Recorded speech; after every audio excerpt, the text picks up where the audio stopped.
Assalamualaikum warahmatullahi wabarakatuh. Apa kabar teman-teman semuanya hari ini?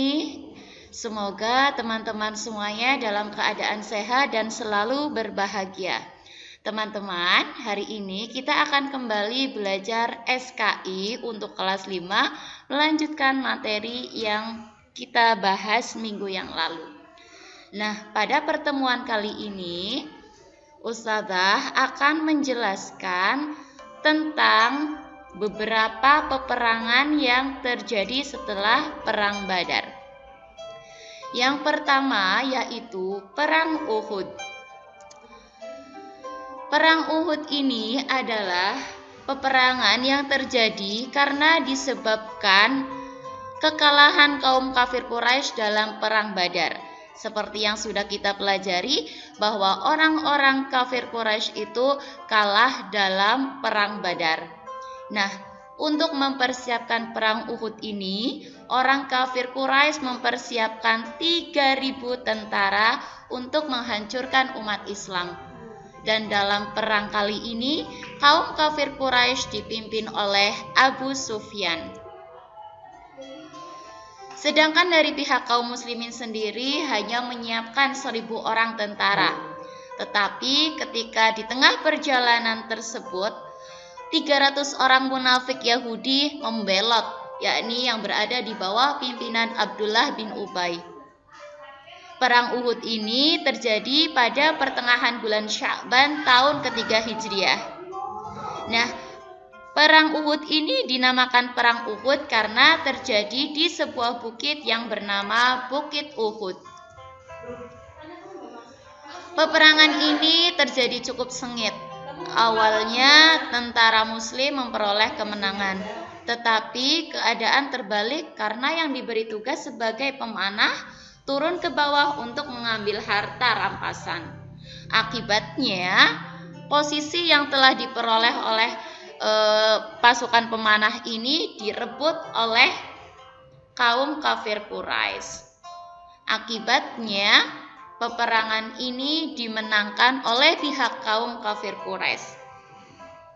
Dan karena perang Uhud ini Nabi Muhammad SAW mengalami luka-luka yang cukup parah, serta ada 70 orang tentara Islam yang gugur sebagai syuhada. Sedangkan dari pihak kaum kafir Quraisy hanya tewas 30 orang, serta Hamzah bin Abdul Muthalib yang merupakan paman Nabi juga turut gugur dalam peperangan tersebut. Jadi, ada hikmah yang bisa kita ambil dari perang Uhud ini ya teman-teman. Dalam perang Uhud ini, kaum muslimin mengalami kekalahan. Padahal awalnya kaum muslimin telah berada di posisi kemenangan. Tapi karena ada sebagian orang atau sebagian dari kaum muslimin ada yang tidak menaati dan patuh kepada perintah Nabi Muhammad SAW, yaitu pasukan pemanah yang tergiur dengan harta rampasan yang begitu banyak, sehingga mereka lebih memilih turun dan mengambil harta tersebut, meninggalkan posisi mereka.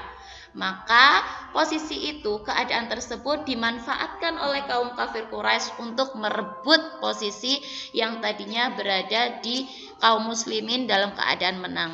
Hingga akhirnya kaum muslimin mengalami kekalahan dalam perang Uhud ini. Padahal jika dari awal kaum muslimin semuanya taat kepada perintah Rasulullah, niscaya kemenangan sudah ada di tangan umat Islam. Tapi karena beberapa kesalahan yang dilakukan oleh pasukan pemanah itu, sehingga umat Islam kalah dalam perang Uhud. Itu perang Uhud. Nah, sedangkan yang selanjutnya yaitu Perang Khandaq. Perang Khandaq ini terjadi setelah Perang Uhud selang beberapa waktu.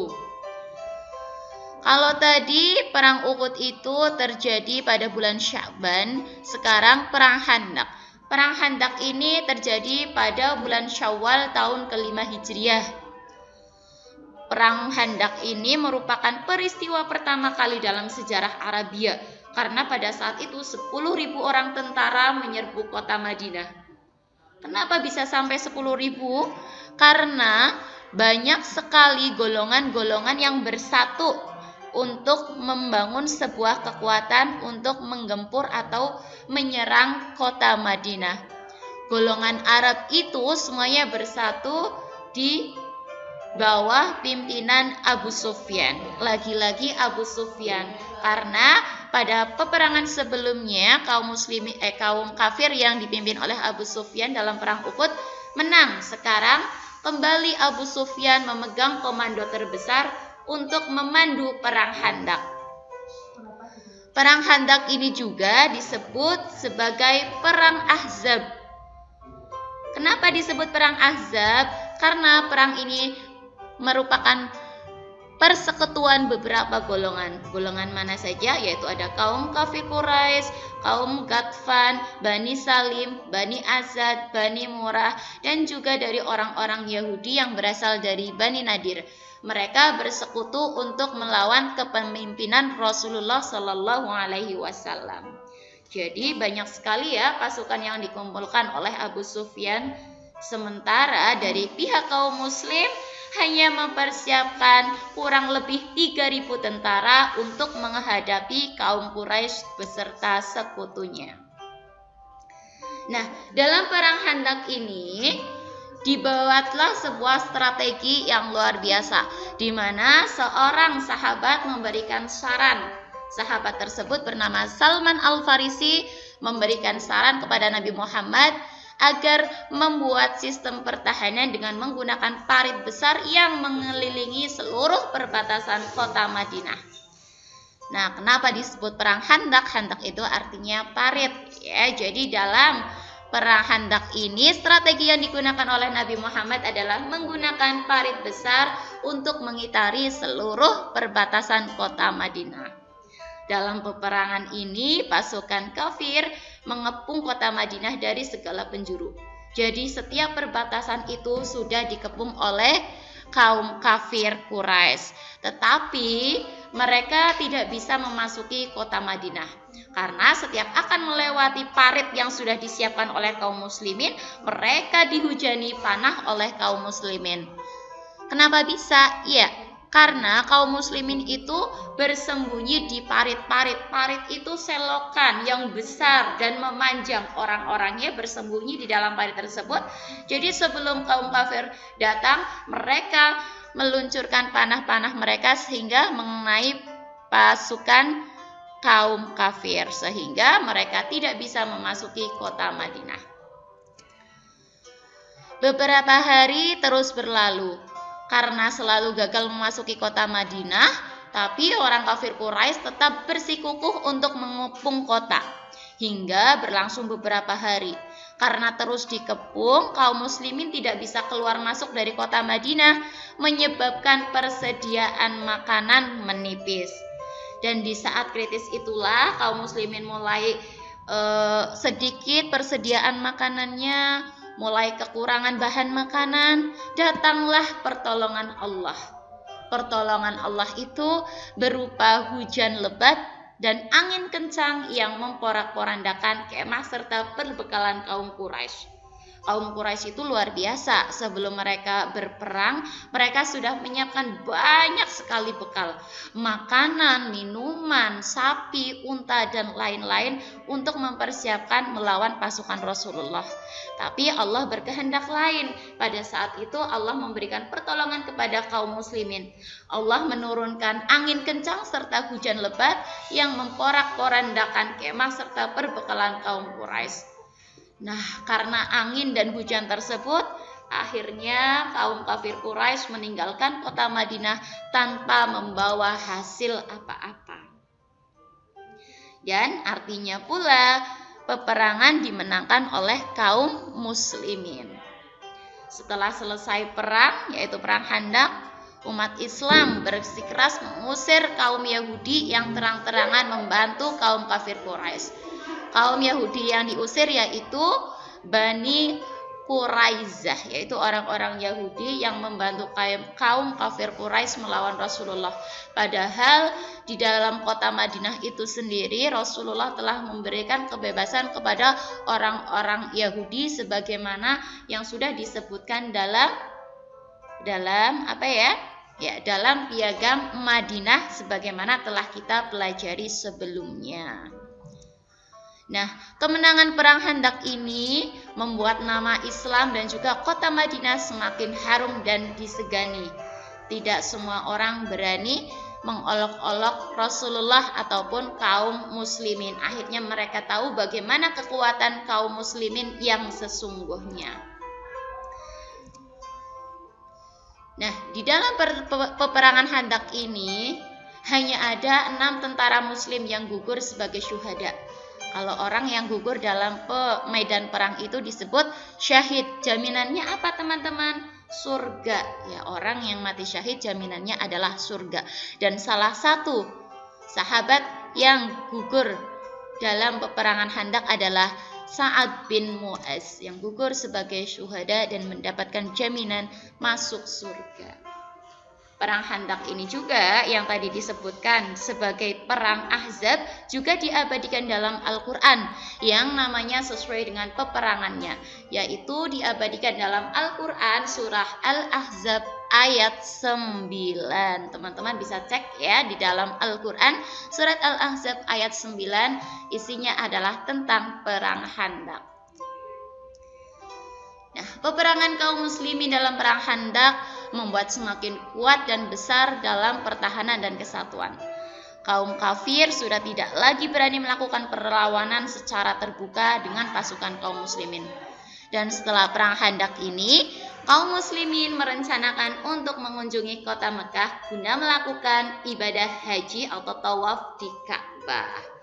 Jadi setelah mereka menang dalam peperangan, kemudian mereka berencana untuk mengunjungi kota Mekah untuk melaksanakan ibadah haji. Lalu bagaimana perjalanan Rasulullah beserta rombongan ketika hendak melaksanakan ibadah haji? Kita akan bahas selanjutnya.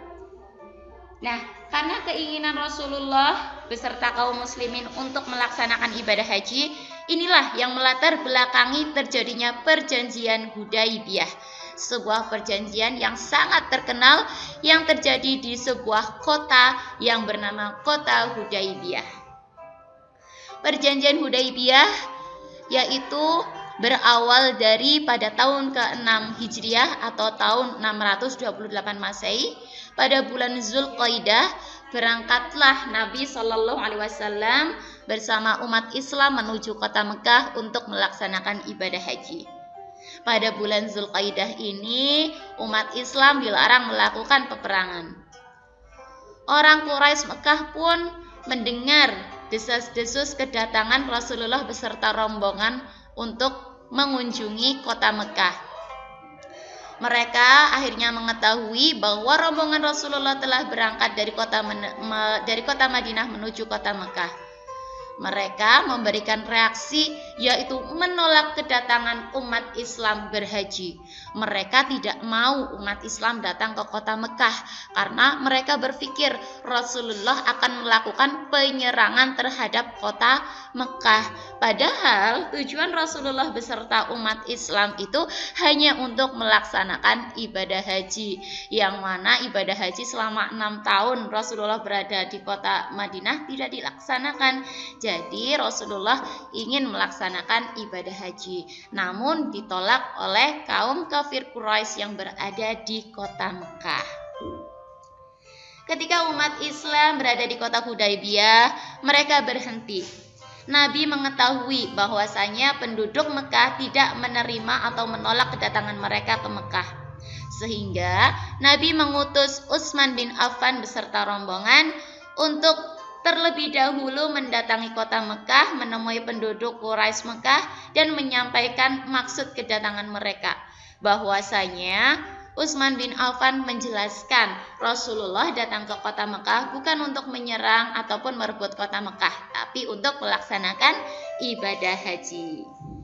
Pada saat menunggu kedatangan Utsman bin Affan kembali, beredarlah sebuah isu yang menyatakan bahwa Utsman bin Affan telah dibunuh oleh kafir Quraisy. Utsman bin Affan sebagai utusan yang berangkat ke kota Mekah untuk menyampaikan pesan, dikabarkan telah dibunuh oleh pasukan Quraisy. Bagaimana reaksi orang-orang Islam saat itu? Nah, karena adanya isu tersebut menjadikan umat Islam itu lebih bersemangat dan menyatakan ikrar atau bersumpah untuk selalu membela dan berjuang demi kejayaan Islam hingga tetes darah penghabisan. Mereka tidak terima jika benar-benar Utsman bin Affan dibunuh oleh kafir Quraisy. Nah, sumpah itulah sumpah yang membakar semangat umat Islam, dikenal dengan sebutan Baitur Ridwan. Padahal itu hanya sebuah isu. Nyatanya Utsman bin Affan masih hidup, bahkan beliau nantinya akan menjadi salah satu khalifah pengganti khalifah sebelumnya. Nah, itu ya teman-teman, hanya karena isu itu membuat kaum muslimin lebih bersemangat untuk membela agama Islam.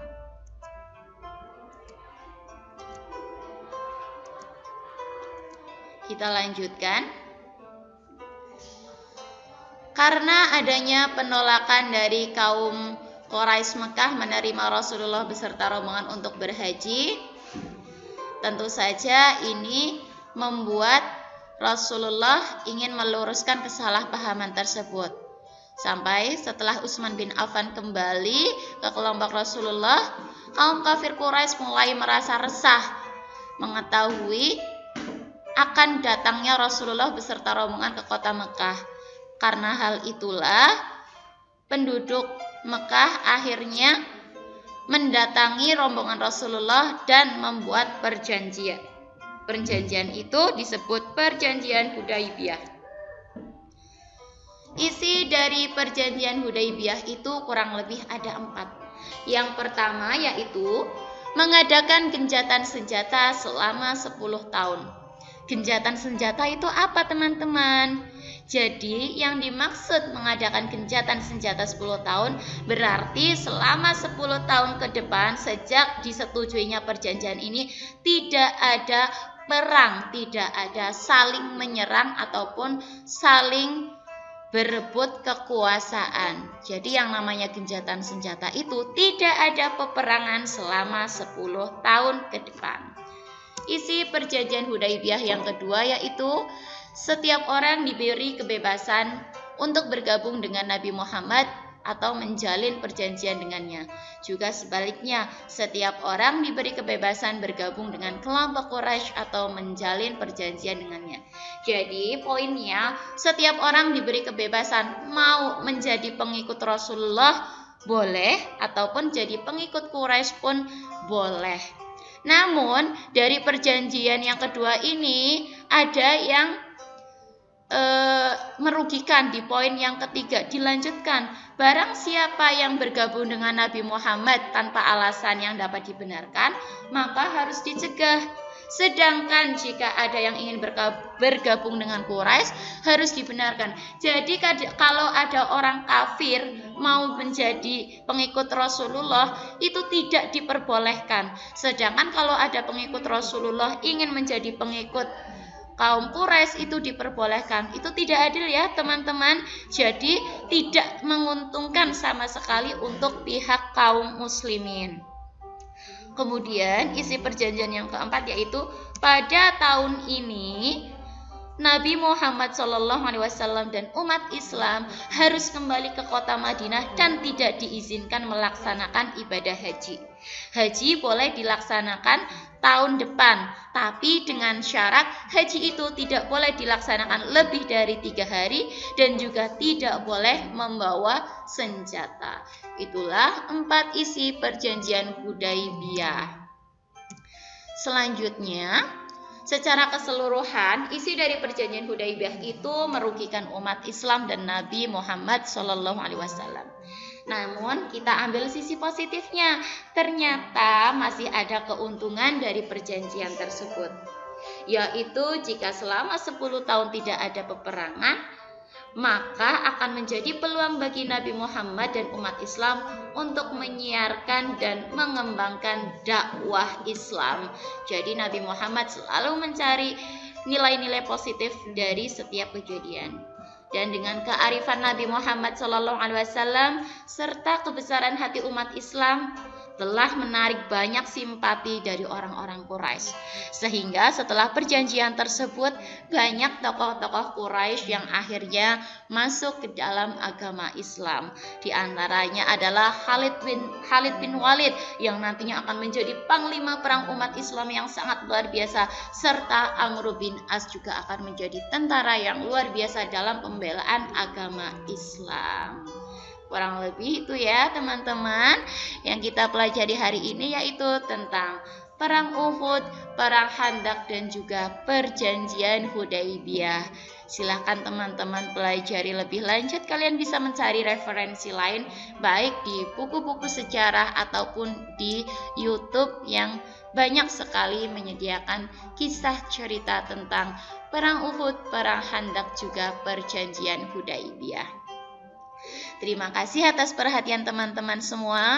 Jangan lupa tetap sholat 5 waktu, sholat sunnah, serta membantu orang tua. Jangan lupa juga berdoa agar kita segera berjumpa kembali di sekolah.